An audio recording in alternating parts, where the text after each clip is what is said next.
নমস্কার বন্ধুরা, স্বাদের খোঁজে উইথ বান্টির চ্যানেলে আপনাদের সকলকে স্বাগত।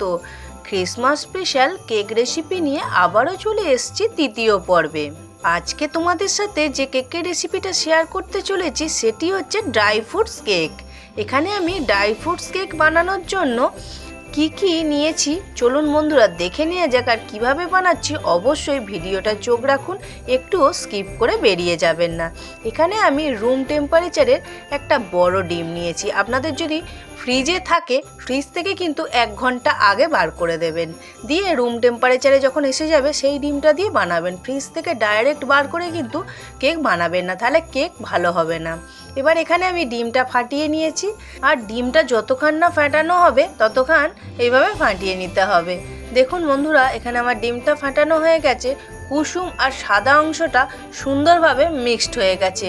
তারপর দিয়ে দিলাম 1 কাপ মতো চিনির গুঁড়ো।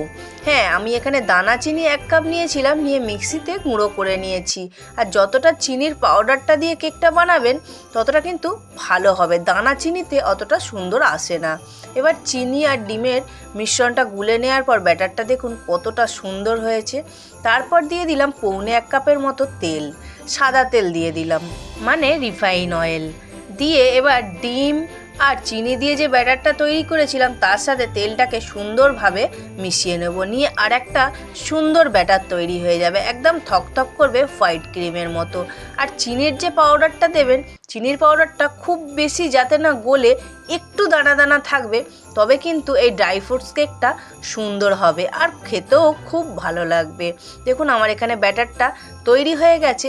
এবার যে কাপ মেপে আমি 1 কাপ চিনি নিয়েছিলাম সেই 1 কাপ মেপে ময়দা নিয়ে নিলাম, ঠিক উপুচুপু করে 1 কাপ ময়দা নিয়ে নেব। হ্যাঁ, পরিমাপটা কিন্তু একই রকম রাখবেন। 1 কাপ চিনি নিলে 1 কাপ ময়দা দেবেন, 1 কাপ তেল দেবেন আর একটা ডিম দেবেন।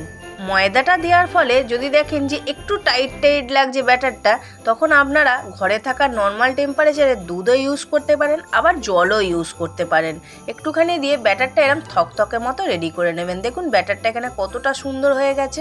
তারপর দিয়ে দিচ্ছি একদম চামচের ডগায় করে অল্প করে বেকিং সোডা, তার থেকে একটু বেশি, মানে বেকিং সোডার থেকে একটু বেশি বেকিং পাউডার দিয়ে ভালো করে একটা চালনির সাহায্যে চেলে নিতে হবে। দেখুন বেকিং পাউডারের যে দানা দানা মতো আছে ওই দানাটা কিন্তু আমরা কেকে দেবো না, দিলে কেকটা খুব সুন্দর হয় না। তারপর দিয়ে দিলাম 1/2 চামচের একটু কম ভ্যানিলা এসেন্স, দিয়ে আবারও সব উপকরণগুলো সুন্দর করে মিক্সড করে নেবো। দেখুন বন্ধুরা এইভাবে সুন্দর করে মিক্সড করে নিতে হবে।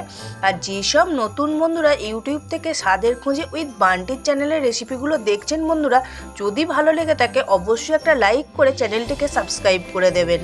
আবারও ফিরে এলাম কেকের পর্বে। ওদিকে ব্যাটারটা আমার সুন্দরভাবে গুলিয়ে রেডি করা হয়ে গেছে। এখানে আমি কিছুটা ড্রাই ফ্রুটস নিয়ে নিয়েছি। এখানে নিয়ে নিলাম বেশ কিছুটা খেজুর লম্বা লম্বা করে কেটে নিয়েছি, কিছুটা কিশমিশ আর কিছুটা কাজু বাদাম। কাজু বাদামটাকে একটু মিডিয়াম সাইজ করে কেটে নিতে হবে। এবার সব ড্রাই ফ্রুটসগুলো এক জায়গায় জড়ো করে নিলাম, নিয়ে আমি এখানে 1 চামচের মতো ময়দা গুঁড়ো দিয়ে দিলাম। দিয়ে এবার ড্রাই ফ্রুটসটাকে সুন্দর করে মাখিয়ে নিতে হবে। ড্রাই ফ্রুটসটায় ময়দা দিলে কেকটা কিন্তু অপূর্ব হবে, আর সব ড্রাই ফ্রুটসগুলো কিন্তু নিচে চলে যাবে না। ময়দাটা মাখার কারণে আপনার মিডিল, নিচে, ওপর সব জায়গায় সুন্দরভাবে থাকবে। দেখুন এখানে আমার ড্রাই ফ্রুটসটা সুন্দর করে ময়দাটা মাখানো হয়ে গেছে। এবার যে ব্যাটারটা রেডি করেছিলাম কেকের তাতে ড্রাই ফ্রুটসগুলো দিয়ে দিলাম, দিয়ে আবারও ভালো করে মিক্সড করে নেবো। যখন দেখবেন কেকের ব্যাটারটা ড্রাই ফ্রুটস দিয়ে সুন্দরভাবে ব্যাটারটা মিক্সড করা হয়ে গেছে, তখন আমি অল্প করে একদম নুন দিলাম, একটা স্বাদ অনুযায়ী নুন, বেশি কিন্তু না, যেহেতু মিষ্টি জিনিস একদম অল্প নুন দেবেন। দিয়ে একটুখানি গুলিয়ে নিলাম। এবার এখানে একটা স্টিলের পাত্র নিয়ে নিয়েছি, তাতে তেল দিয়ে ওপর দিয়ে কাগজ দিয়ে দিয়েছি। এবার কাগজের ওপরেও কিছুটা তেল ব্রাশ করে নিয়েছি, নিয়ে এবার কেকের ব্যাটারটা আস্তে আস্তে করে ঢেলে দেব। যেসব নতুন বন্ধুরা ফেসবুক থেকে স্বাদের খোঁজে উইথ বান্টির চ্যানেলের রেসিপিগুলো দেখছেন বন্ধুরা, যদি ভালো লেগে থাকে অবশ্যই একটা লাইক করে চ্যানেলটিকে ফলো করে দেবেন আরও নিত্য নতুন রেসিপি পাওয়ার জন্য। আবারও চলে এসেছি কেকের পর্বে। দেখুন এখানে আমার ব্যাটারটা সব ঢেলে দিয়েছি বাটির মধ্যে। এবার কেকের বাটিটা ধরে আস্তে আস্তে করে ঠুকে নিলাম, যাতে নিচের বাবলসটা উপরে উঠে যায়। এবার উপরের বাবলসটা কাটানোর জন্য একটা কাঠি দিয়ে সুন্দরভাবে গুলিয়ে দিলাম। এবার উপরে কিছুটা ড্রাই ফ্রুটস দিয়ে এইভাবে আমি ডিজাইন করে দিলাম। হ্যাঁ, অবশ্য শুধু ডিজাইন না, অবশ্যই কিন্তু খেতে ভালো লাগবে। যার জন্য এখানে এবার একটা কুকার বসিয়ে দিয়েছি গ্যাসের ওপরে, একদম হাই ফ্লেমে রাখতে হবে কুকারটা। দিয়ে যেই দেখবেন একটু গরম হয়ে গেছে অমনি একটা আমি স্ট্যান্ড দিয়ে দিলাম। আপনারা স্ট্যান্ডের বদলে যে কোনো জিনিস দিতে পারেন, একটা প্লেট হোক বা একটা গোল ধরনের কিছু জিনিস হোক যেটা কেকের বাটিটা বসবে। এবার কেকটা বেক হতে আমি 45 মিনিট টাইম দেব। দেখুন বন্ধুরা, কেকটা সুন্দর করে বসানো হয়ে গেছে। এবার কুকারের ঢাক্কানটা আমি দিয়ে কিছুক্ষণের জন্য রাখবো, তাই 2 থেকে 3 মিনিট। তারপর কুকারের ঢাক্কানটা ভালো করে এঁটে দেব।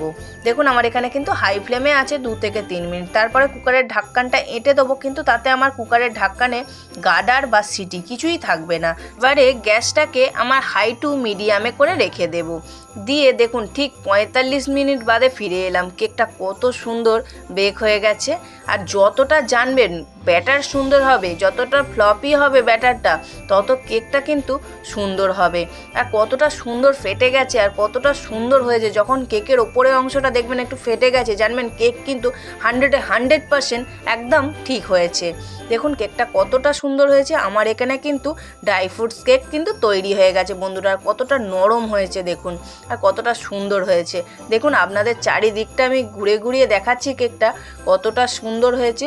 আর নিচের দিকটাও কিন্তু কতটা সুন্দর, না ধরে গেছে আর না কোনো রকম কোনো কিছু হয়েছে। আর কতটা সফট আর কতটা নরম দেখুন বন্ধুরা, কতটা সুন্দর কেক আপনারা ভাবতেই পারবেন না। অবশ্যই কিন্তু বাড়িতে বানাবেন, বানিয়ে বলবেন হ্যাঁ দিদিভাই বলেছিল বটে কেকটা কতটাই না সুন্দর হয়েছে। আমি কিন্তু যে উপকরণগুলো দিয়েছি আপনারা সেম ঠিক এই উপকরণগুলো দিয়েই বানাবেন।